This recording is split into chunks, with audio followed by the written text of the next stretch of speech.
Bienvenidos todos los que estamos en este local y bienvenido también usted que se conecta, y les saludamos a todos. Tiempo nos faltaría para mencionar nombre por nombre, pero Dios lo conoce. Nosotros estamos agradecidos de contar con su preferencia y su sintonía. Que el Señor les bendiga. Esta preciosa noche vamos a continuar con el estudio que traemos de la epístola del apóstol Pablo a los tesalonicenses, la primera epístola. La estamos estudiando bajo un lema general: la epístola de la esperanza. Desde el primer estudio, la primera entrega que tuvimos, dijimos que la esperanza a la cual nos referimos, el arrebatamiento. Hoy nos corresponde la entrega número 8, y esta entrega número 8 la vamos a basar en el capítulo 5, de los versículos 1 al verso 11. Hemos anunciado previamente en las redes sociales, en nuestras diferentes plataformas, el título: una esperanza que nos libra de la ira de Dios. Y aunque nos vamos a basar en estos 11 versículos del 1 al 11, para dar inicio voy a leer nada más un versículo, el versículo número 9. Leemos en el nombre del Padre y del Hijo y del Espíritu Santo. A la letra dice así: porque no nos ha puesto Dios para ira, sino para alcanzar salvación por medio de nuestro Señor Jesucristo. Padre que estás en los cielos, te damos a ti la gloria, la honra, la alabanza. Te pedimos que por medio de tu palabra edifiques a tu pueblo, que nutras nuestras vidas, que nos des, Señor, cada día conocimiento, como dijo el apóstol Pedro: añadid a vuestra fe virtud, y a la virtud conocimiento.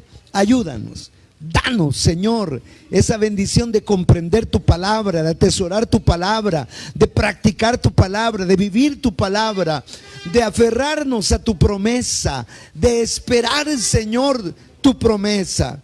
Ahora, mientras tu palabra es predicada, edifica, bendice, fortalece, levanta, llena, unge, en el nombre de Jesús.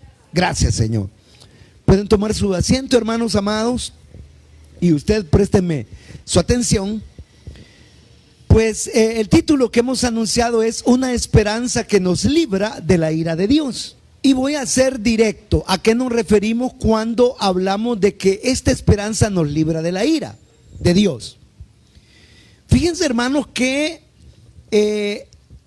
se ha predicado en base a la palabra. Pastores, misioneros, evangelistas, grandes siervos de Dios en diferentes denominaciones y con diferentes corrientes de interpretación de la palabra, pero las iglesias cristocéntricas hemos coincidido en una doctrina fundamental de la Escritura, y es que Cristo viene a arrebatar a su iglesia, y es ese rapto denominado por la palabra rapere, latín. A mí particularmente no me gusta utilizar esa palabra, pero así es conocido, el rapto de la iglesia, y no tengo ningún problema con que usted lo conozca así. Yo prefiero ser un poco más fiel a la Escritura, y la palabra en griego de la Escritura es harpazo, que significa arrebatamiento. Por eso a mí me encanta mejor hablar del arrebatamiento. Ahora bien, en los últimos días se ha acrecentado una doctrina que no es nueva, nació hace muchísimo tiempo, y hoy en día pues el enemigo ha tratado de una vez más enviar diferentes embates doctrinales para desestabilizar al cuerpo de Cristo y anular esta esperanza gloriosa. Y lamentablemente tengo que decirlo: hay iglesias que nacieron, crecieron, se desarrollaron con una doctrina bíblica fundamental, una doctrina biblista, pero que lamentablemente abrazaron diferentes corrientes de interpretación teológica Y hoy en día ya no están predicando esta esperanza, el arrebatamiento, sino que están casados con otro tipo de interpretación bíblica, lo cual nos ha llevado a tener pastores que en lugar de decirle a la iglesia que estemos preparados para cuando el Señor venga por su iglesia, lo que hacen es prepararlos para que emitan un voto político, y han convertido los púlpitos cristianos en tarimas de meeting y propaganda política, y han incentivado a la iglesia, en lugar de orar, ayunar, evangelizar, ganar almas, pelear la batalla de la fe, a que se organice y a que participe de la vida social y que tengamos incidencia en política y en otras cosas, y nos hemos perdido. Y dentro de esas teologías existen básicamente tres posturas. Una de las posturas es que la iglesia va a atravesar por lo menos la mitad de la tribulación, y que a la mitad de la tribulación será arrebatada, sufrirá el rapto, este acontecimiento profético, el arrebatamiento. A esa postura teológicamente se le conoce como los mid-tribulacionistas. También hay una segunda postura, y es que la iglesia va a atravesar toda la tribulación. Entonces están contentos porque dicen que van a saludar al anticristo, a la bestia, al falso profeta, van a conocer el triunfo del ecumenismo y van a vivir todos esos 7 años proféticos de tribulación y de gran tribulación. Y dicen que la iglesia pues va a atravesar toda la tribulación, y que al final de la tribulación la iglesia será arrebatada. Esta otra postura se conoce como el post-tribulacionismo, es decir, una esperanza para después de que ya usted esté bien marimbiado, decimos nosotros aquí, ¿verdad? Ya cuando usted esté golpeado, masacrado por la tribulación, entonces van a venir a consolarlo. Ese es el post-tribulacionismo. Y la interpretación, como dije, doctrina fundamental bíblica, es el pretribulacionismo, es decir, la fe de que antes que acontezca el desenlace de los tiempos proféticos, antes que comience la ira de Dios a derramarse en serio sobre la tierra, para ello ahí en las plataformas colocamos una imagen, y en esa imagen aparecen 3 de las 4 series de juicios apocalípticos correspondientes a la gran tribulación. En la gran tribulación, que esa va a ser tema para otro día, hay en realidad 4 series de 7 juicios cada uno. Los primeros juicios apocalípticos son los 7 sellos del Apocalipsis, que aparecen desde el capítulo número 6. Ahí comenzamos con los 7 sellos del Apocalipsis. Pero más adelante, ya no son los 7 sellos, sino que aparece el último sello, el último de esta primera serie de 7, el séptimo sello, contiene otra serie, y el séptimo sello es equivalente a las 7 trompetas. Las 7 trompetas, que son la segunda serie de juicios apocalípticos. Ahora, allá en el capítulo 10 aparece una tercera serie de juicios apocalípticos, cuando Juan dice que oyó que 7 truenos emitieron sus voces. Y dice, cuando yo iba a escribir los 7 truenos, se me fue dicho, sella esas palabras. Esas palabras van a quedar selladas, no fueron reveladas. Así es que solo sabemos que la tercera serie de 7 juicios son los 7 truenos, pero no se nos reveló en qué consisten estos 7 truenos. Y los últimos, la cuarta serie de 7 juicios, es las 7 copas de la ira de Dios. Todo eso es puro apocalipsis, pura gran tribulación. Ahora, yo quiero decir algo, que es justo esta tribulación mencionada en la profecía bíblica, que culminará con la segunda venida de Cristo en una batalla llamada la batalla del Armagedón. A todo ese panorama profético se le conoce como la ira de Dios. Entonces, pongámonos de acuerdo.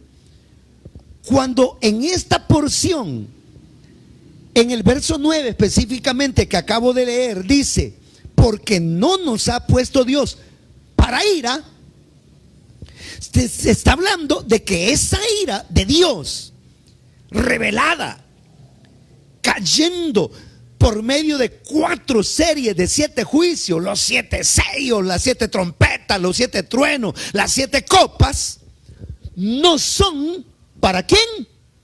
Para la iglesia. No son para la iglesia. Y cuando afirmamos, no nosotros, sino cuando la Escritura afirma de que no son para la iglesia, tiene sentido el título que colocamos: la esperanza que nos libra de la ira de Dios. Pero quiero que comprendamos primero esto de la ira. ¿Por qué Dios en su programa ha colocado el día de la ira o la ira de Dios? ¿Por qué? Y esto es fácil. Fíjese que si usted se va hasta allá a Génesis capítulo número 9, la Biblia dice que el único que se salvó del diluvio fue Noé, sus hijos y las mujeres suyas y las de sus hijos, 8 personas en total. ¿Por qué cayó el diluvio? Una lluvia torrencial, 40 días, 40 noches, porque Dios dijo: raeré sobre la faz de la tierra a todo ser viviente. Estoy arrepentido de haberlos hecho. ¿Por qué? Por su pecado, por sus abominaciones, por su degradación moral, por su degradación espiritual. El hombre se convirtió en un animal. Y entonces Dios dijo: hasta aquí llegaron. Pero la Biblia dice: Noé halló gracia delante de Dios. Y Dios lo preservó, ya usted sabe, mediante el arca, en donde sufrió los 40 días, 40 noches. Y cuando sale, Dios intenta nuevamente tratar con la nueva generación que habría de multiplicarse a partir de Noé. Y ahí en el capítulo 9 comienza algo que usted debe tomar en cuenta. Diga conmigo: los tiempos de los gentiles. Esa es una frase bíblica. Los tiempos de los gentiles. Pero también le voy a dar otra frase bíblica. Una frase que podemos identificar estos tiempos es el gobierno humano. Dígalo conmigo: gobierno humano. Entonces ahí comienza el gobierno humano. Comienzan los tiempos de los gentiles. ¿Y por qué decimos esto, hermano? Porque hay diferencia entre lo que Dios dice a Noé con lo que Dios le había dicho previamente a Adán. Adán le dijo: miren, multiplíquense, crezcan, de todo árbol pueden comer, pero del fruto del árbol de la ciencia del bien y del mal, de ese no van a comer. Ahora, si usted nota, en Génesis jamás se le dijo al hombre: pueden comer animales. Le dijo: pueden comer de todo árbol. En el diseño de Dios, nosotros deberíamos de ser veganos, debiésemos ser vegetarianos, porque en las plantas y en los frutos está realmente todo lo que necesitaríamos para el equilibrio y la subsistencia.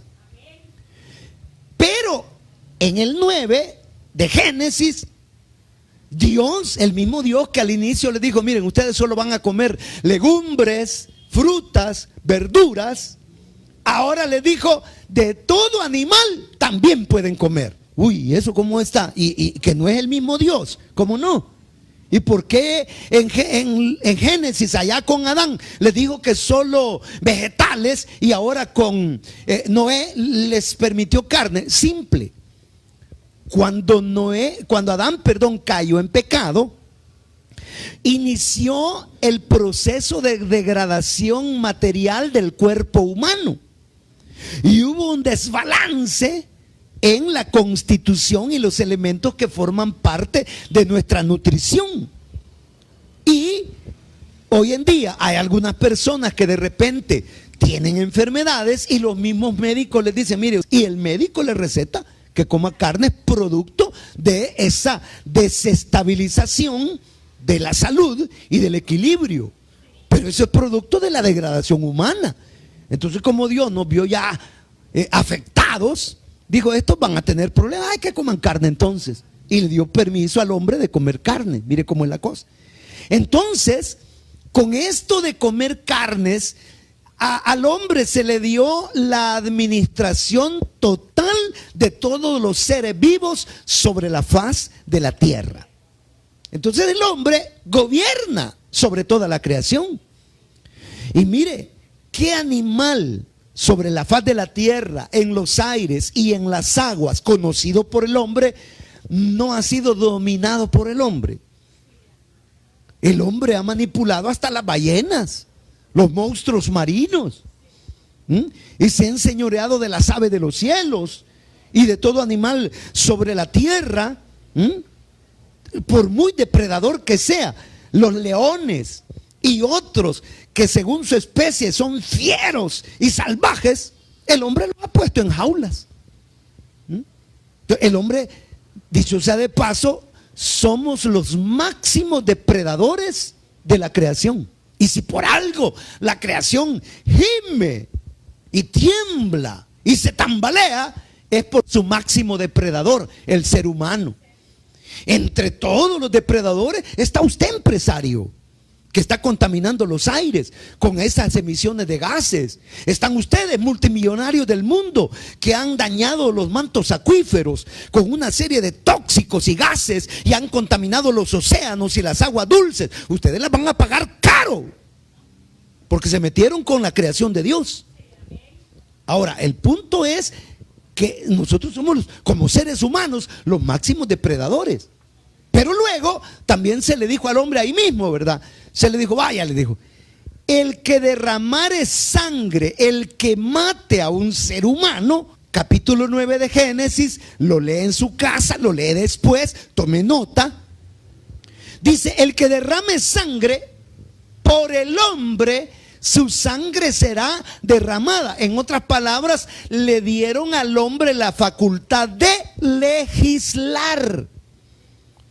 A partir de entonces, el hombre quedó facultado para elaborar sus leyes de convivencia social, las leyes que rigen la conducta, el comportamiento y las relaciones interpersonales. Allí quedaron facultadas y el hombre recibió una facultad tan profunda que incluso el hombre fue dotado por Dios para ejecutar inclusive la pena capital, la pena de muerte. Ahí dice, el que derrame sangre de una persona, el mismo hombre va a derramar su sangre. Es decir, los hombres van a desarrollar constituciones, leyes, códigos y diferentes legislaturas, siendo lo máximo la pena capital, la pena de muerte. Así que la pena de muerte sí está en la Biblia. Está en la Biblia, está en la palabra de Dios. Anótenlo ustedes, diputados. Anótenlo ustedes, senadores. Está en la escritura. Es la máxima condena. ¿Por qué es risible? Pues hace poco a alguien lo condenaron a no sé cuántos, 10,000 años de cárcel. 1090 años de cárcel le dieron a un bandido por ahí, a un criminal. ¿Cómo va a cumplir 1090 años de cárcel? Ahí está algo más más qué, más lógico, la pena capital. Y lo dice la Biblia. Ahora, ahí ya me metí en un embrollo, ¿verdad? Porque si me preguntan con respecto a la pena capital o pena de muerte, ¿es bíblica? Se puede efectuar, puede ser parte de una legislatura. De hecho, en Estados Unidos muchos estados lo tienen, otros no, ¿verdad? Hay estados donde hay pena capital, hay otros donde no hay pena capital. Pero ahora, si me preguntan si mi país, El Salvador, Centroamérica, tiene ahorita la capacidad de ensamblar un sistema judicial en el cual la pena capital sea una figura, no, hay mucha corrupción, jueces corruptos, abogados corruptos, fiscales corruptos. Entonces, por ustedes corruptos, jueces, por ustedes corruptos, fiscales, por ustedes grandes corruptos, animales patas arriba, que declaran inocente al culpable, y al culpable le dan puertas abiertas para que ande a sus anchas, todo porque le gusta el soborno. Ahí andan hartándose el soborno, y eso también lo van a pagar delante de Dios. Amén. Sí, reproduzca este mensaje y mándeselo a esos jueces corruptos, a esos abogados y fiscales y a esa gente de pacotilla. Mándele el mensaje de la palabra del Señor. Ahora, el punto es que allá desde Génesis 9, el Señor le da al ser humano la facultad de ¿qué? De gobernar. Y durante el Antiguo Testamento, de todos los gobiernos de las tribus, pueblos, lenguas y de todas las etnias que se diseminaron en el mundo antiguo, sobresalieron 6 grandes pueblos que subieron a la palestra internacional y dejaron huella para la historia, y hoy en día se conocen como los 6 grandes imperios de la edad antigua. El primer imperio, lo hemos mencionado, es el imperio egipcio. El segundo imperio es el imperio asirio. El tercero es el babilónico. El cuarto es el medo-persa. El quinto es el griego. Y el sexto es el romano. Ahora, el punto es este: de que los hombres, habiendo recibido de Dios la economía, la administración, la facultad para gobernar, lo primero que hicieron allá en Génesis 11 es elevar una gran torre. Dijimos, no, hoy nosotros podemos, nosotros gobernamos. Y esa torre es algo así como la cumbre del humanismo. ¿Y qué es el humanismo? En palabras sencillas y prácticas, para que lo entendamos así como con manzanitas. El humanismo no es otra cosa que el hombre endiosando al hombre. Y entonces los hombres dijeron, hagamos una torre, olvidémonos de Dios, Dios no existe. Y ellos dijeron, comencemos nosotros a hacer y a deshacer, y hagámonos famosos y desarrollémonos y dejemos huella para la historia. Y el hombre sacó a Dios de su noticia. Lo sacó de su noticia. Ahora, por todas las maldades que los pueblos y las naciones han hecho en el mundo entero, todas esas maldades han elevado el nivel de la ira de Dios. Y hemos tenido en la historia algunos momentos en los cuales la copa de la ira estuvo a punto de rebalsar, y algunos testimonios donde rebalsó la ira de Dios: en Sodoma y en Gomorra. Sodoma, perversión sexual, lujuria, inmundicia, concupiscencia, lascivia, sexo ilícito, sexo perverso, amor pervertido. Entonces se derramó la ira de Dios, y la Biblia dice que Sodoma y Gomorra sufrieron la destrucción, fuego y azufre derramó Dios sobre ellas. Amenazó también con destruir a Siria, y por poco lo destruye. Pero luego se apaciguó su ira. Ahora, en medio de todo eso, el Señor dijo, bueno, como todos los hombres me dejaron, entonces yo me voy a escoger un pueblo, me voy a hacer un nuevo pueblo, que sea mi pueblo, que me siga, que yo esté con ellos. Y entonces el capítulo 12 de Génesis dice que Dios escogió a Abraham y le dijo: vete de tu tierra, vete de tu tierra y de tu parentela a la tierra que yo te daré, haré de ti una gran nación. Y de Abraham tenemos la descendencia del pueblo de Israel, la nación de Dios. Ahora, la nación de Dios ha sido objeto de escarnio, ha sido objeto de oprobio, de guerras y de una cantidad de cosas a lo largo de la historia. Entonces, si nos vamos a la historia antigua, todos los pueblos, Moab, Amón, Amalek, los filisteos y una serie de pueblos que quedaban alrededor de la tierra de Canaán, atacaron a Jerusalén, atacaron a Israel, atacaron la tierra prometida y atacaron al pueblo de Dios. Bueno, hasta un rey llamado Balac mandó a traer un adivino, un profeta mundano llamado Balaam, para que le maldijera al pueblo del Señor. Ese deseo satánico de destruir a Israel ha existido desde días inmemorables. Y en los tiempos ya no de la edad antigua, sino de nuestras eras contemporáneas, tenemos a un trastornado alemán. No todos los alemanes son trastornados. No, por supuesto que no. No. Pero un alemán trastornado, ¿cómo se llamó? Adolfo. Usted no le llame Adolfo, pero ni al perro no le ponga Adolfo. Pobrecito el animal. Pues sí, no vaya a ser, ¿no? Adolfo, Adolfo, no, tenga cuidado. Pues sí, porque al pobre criatura, Nerón le ponen también. No, hombre, si eso fueron sanguinarios que odiaron al pueblo de Dios. Adolfo Hitler mató 6 millones de judíos. Entonces toda esa calaña debe ser indeseable para nosotros, ¿no?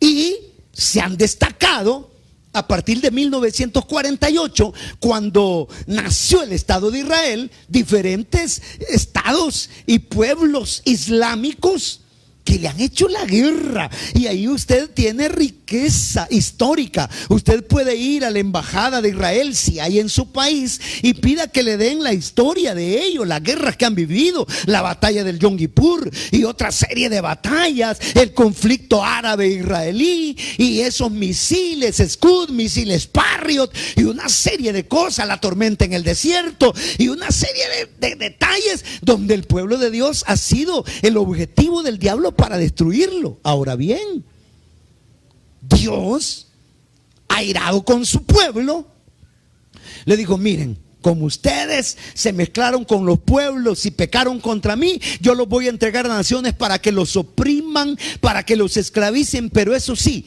a esas naciones que los van a esclavizar a ustedes, yo les voy a permitir que los esclavicen, pero no las voy a dejar sin ¿qué? Sin castigo. Y hágame el favor usted ahí en su casa, abra la Biblia en los profetas, comience desde Isaías y termine en Malaquías, y usted va a ver que si no todos, la mayoría de profetas dice profecía contra Amón, profecía contra Bosra, profecía contra Temán, profecía contra Fud, contra Libia, contra Fud, contra Cam, contra Misraim, contra Tarsis. Es decir, que profetizaron contra todos los pueblos. ¿Por qué? Porque Dios se las tiene ahí contadas. Y entonces todas las que le han hecho al pueblo terrenal de Dios, Dios las tiene apuntadas, y llegará un día que se llama el día de la ira, el día de la venganza, donde Dios se va a ver con ellas. Amén. Ahora, en nuestros tiempos presentes, la iglesia también ha sufrido. La iglesia fue masacrada por el Imperio Romano en los siglos 1, 2, 3. Fueron masacradas la iglesia del Señor. También fue masacrada por las naciones de la religión universal que desarrollaron con sede en España. Le llamaron santa, que de santa no tenía nada, era perversa Inquisición española. Y con ello también mataron una gran cantidad de cristianos. Y ha sido derramada sangre tanto de judíos como de creyentes en Cristo, de cristianos evangélicos de todos los tiempos. Pero todo eso el Señor lo va tomando, lo va tomando. lo va tomando. Y cuando usted llega al Apocalipsis, la Biblia dice que habrá persecución por toda la tierra para aquellos que no quieran aceptar el gobierno del anticristo, y a toda esa gente las van a decapitar. Y entonces esas almas decapitadas aparecen en el Apocalipsis diciéndole al Señor: ¿hasta cuándo vengarás nuestra sangre? Y entonces el Señor dice: cálmense, ya va a ser. Hay un día de la ira, hay un día. Ahora, este día, así rapidito, porque el tiempo es corto, Nabucodonosor tiene una visión. En la visión de Nabucodonosor, ¿qué pasó? Había una imagen. Ya el imperio egipcio era historia, y el asirio también. Estaban en los días del imperio babilónico.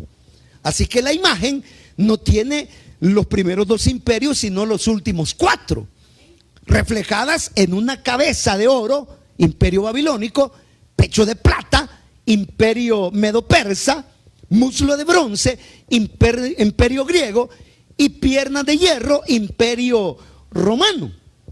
Ahora, me gusta cómo finaliza esa visión. Dice Daniel que luego que Nabucodonosor le comentara, también Daniel tuvo la visión, y vieron que salía una piedra, y que la piedra golpeaba la imagen, la desmenuzaba, y que aquella piedra comenzaba a crecer hasta convertirse en un gran monte que llenó toda la tierra. Esa piedra que golpea la imagen es la ira de Dios, reflejada en la segunda venida de Cristo, batalla del Armagedón, cuando se le ponga fin a todos los tiempos de los gentiles y comience sobre la faz de la tierra un gobierno sempiterno. El Rey de Reyes, Señor de Señores, nuestro amado Señor Jesucristo, es el Rey de toda la tierra. Ahora, ese es el escenario. Y entonces nosotros como iglesia, dice Pablo: no, ustedes cálmense, que nosotros no somos de la ira. No, esa ira es para los gentiles, no es para nosotros, no es para la iglesia. Ahora, si usted quiere que le caiga un tetuntazo, es porque tiene el cerebro de cangrejo. Pero nosotros que tenemos la mente de Cristo, esperamos de los cielos a nuestro Salvador. Amén. Veamos así rapidito versos 1, 2, 3 del 5. Pero acerca de los tiempos y de las ocasiones no tenéis necesidad, hermanos, de que yo os escriba, porque vosotros sabéis perfectamente que el día del Señor vendrá así como ladrón en la noche, que cuando digan paz y seguridad, entonces vendrá sobre ellos destrucción repentina, como los dolores a la mujer encinta, y no escaparán. Dígalo conmigo: el día de la ira de Dios se derramará de conformidad al programa divino. Si usted nota, dice: pero acerca de los tiempos y de las ocasiones. Es decir, Dios tiene un programa. Él no se atrasa, no se adelanta. Si la trompeta todavía no suena, si los muertos en Cristo todavía no resucitan, si los creyentes vivos todavía no somos transformados, ¿por qué es? Porque todavía no ha llegado el momento. ¿Cuánto falta? Yo no lo sé, usted tampoco, porque la Biblia dice que nadie lo sabe. Es algo que quedó solo en el conocimiento de Dios, pero ya está establecido. Y cuando ese día llegue, la trompeta sonará. Los muertos en Cristo resucitarán primero. Los que estemos vivos seremos transformados. Pero todo obedece a un ¿qué? A un programa establecido por Dios. Dios es un Dios de orden. Dios es un Dios de sazones, de tiempos, de economía, de dispensaciones, que todo lo lleva en orden. Amén. Entonces, ¿qué va a venir? Va a venir. Que viene la ira de Dios, viene la ira de Dios. Así que usted no diga, ay Dios, y mi tatarabuelo predicaba que ya viene y que no sé qué, y que los juicios y que el anticristo, y mi abuelo también, y después mi papá, y yo oigo mucha gente que predica, pero eso no se cumple. Y lo más seguro es que nos hagamos viejitos, que los que hoy son jóvenes crezcan y tengan hijos y vengan otras generaciones, y eso no se va a cumplir. Mire, usted y yo no sabe, es posible que nos hagamos viejitos, camino que todos llevan. Es posible que nos muramos, camino que todos llevan. Es posible que nosotros como generación pasemos, ¿verdad? Volemos, dice el Salmo, y que vengan otras generaciones. Pero eso no quita que está establecido, que hay un cronograma de Dios. Llegará un tiempo. Entonces el día de la ira de Dios tiene su tiempo. Y en su momento va a suceder. Hay gente que dice, no, si el infierno no existe, si el infierno aquí es. ¿Y qué más infierno que soportar a esta vieja de suegra? No, nada que ver, hermano. Si es cierto, hemos tenido terremotos, maremotos, hemos tenido sismos, hemos tenido aluviones, temporales, huracanes, tifones, trombas marinas, hemos tenido desastres naturales, hemos tenido derrumbes, hemos tenido incendios forestales de manzanas y manzanas, hemos tenido tragedias, pero no se comparan. Alguien dice, no, esto es solo principio de dolores. Y algunos dicen, no, cálmense que ahorita ni siquiera son los principios todavía. Y algunos hacen la comparativa de que la mujer cuando va a dar a luz, primero tiene como pequeñas contracciones y dolorcitos, ¿verdad? Pero a medida que se acerca la hora, la cosa se va arreciando. Así que haga cuenta y caso que lo que hemos vivido son esas insignificantes pequeños dolores. No, viene algo serio para el planeta Tierra. Por eso es que cuando oigo al Señor hablándonos en profecía que viene alguna prueba fuerte sobre el mundo, es cierto, hermano. Aquí está en la Biblia. Viene una prueba fuerte y seria.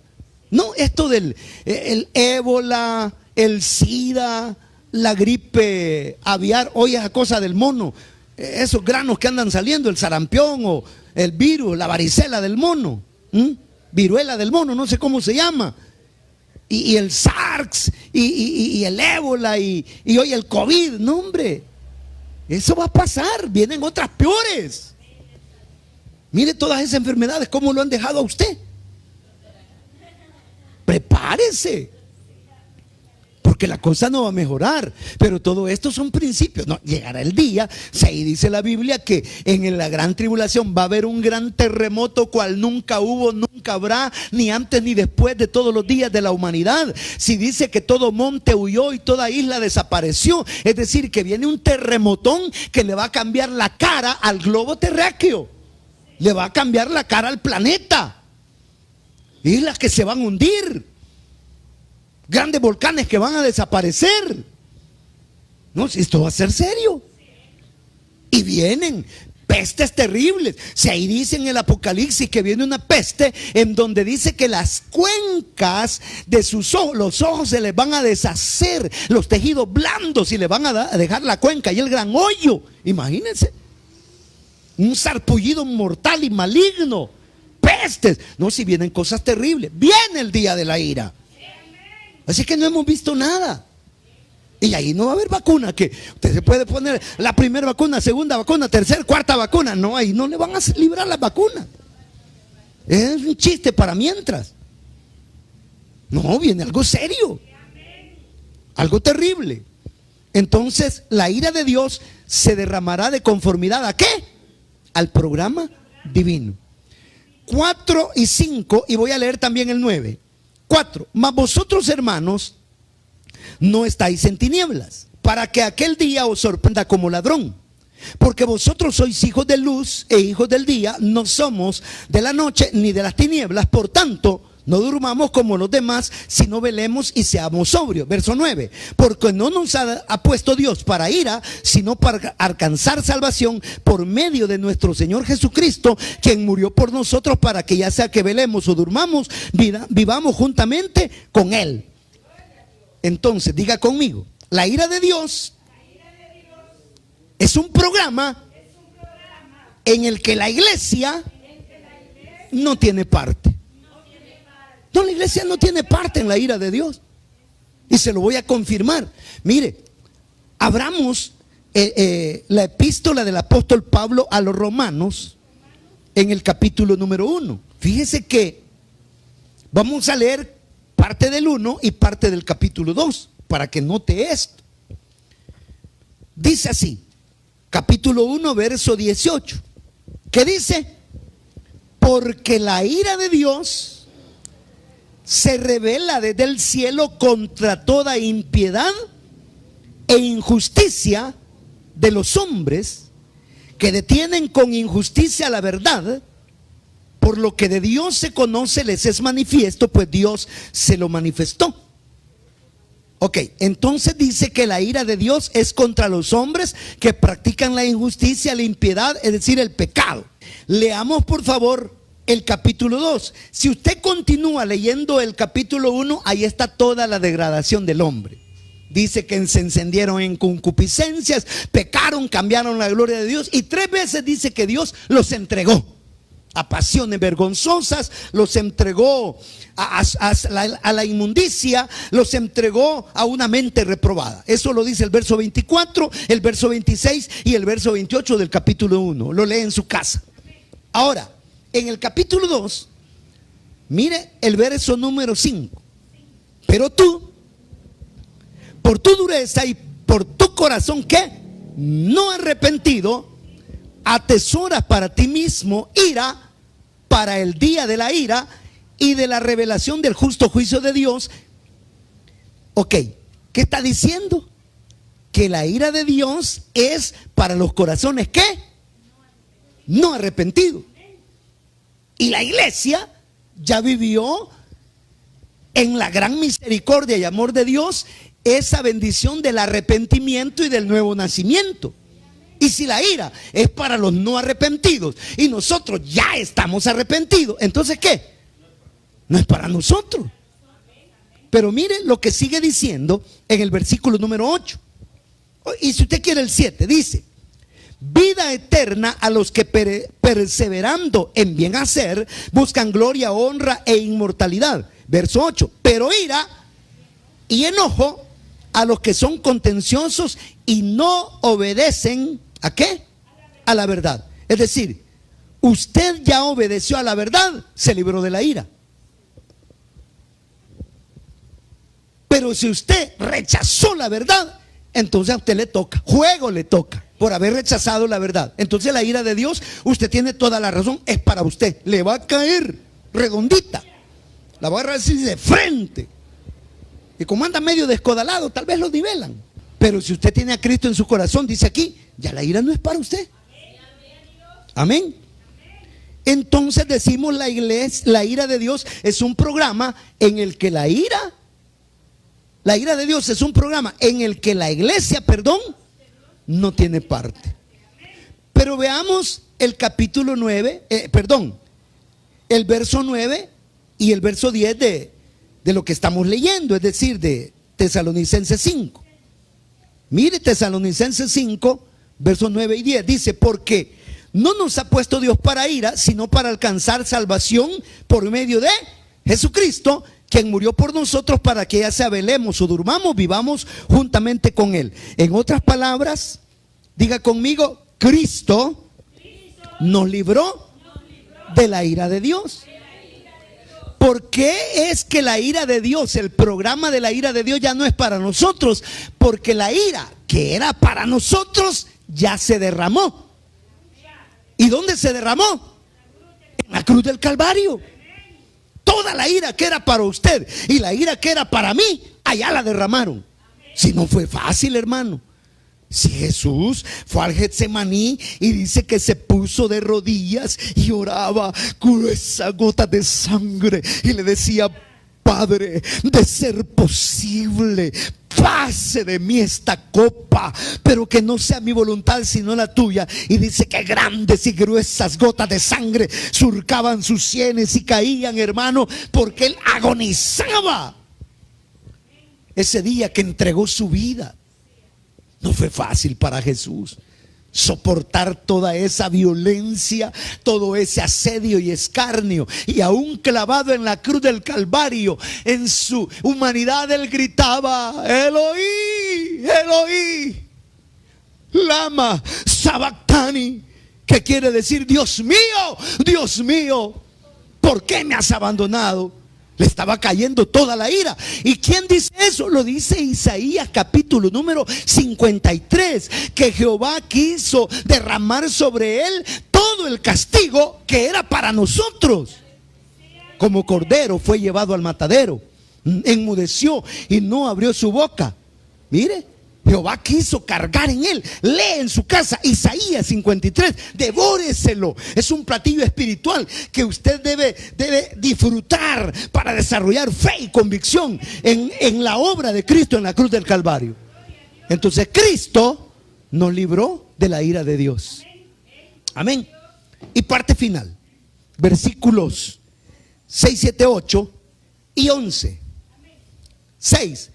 Por tanto, no durmamos como los demás, sino velemos y seamos sobrios. Pues los que duermen, de noche duermen. Los que se embriagan, de noche se embriagan. Pero nosotros que somos del día, seamos sobrios, habiéndonos vestido con la coraza de fe y de amor, y con la esperanza de salvación como yelmo. Verso 11. Por lo cual, animaos unos a otros y edificaos unos a otros, así como lo hacéis. Entonces diga conmigo: la ira de Dios nos permite valorar la gracia que hemos recibido. O sea, sí, va a ser, eso es yo siento una gran bendición, hermano.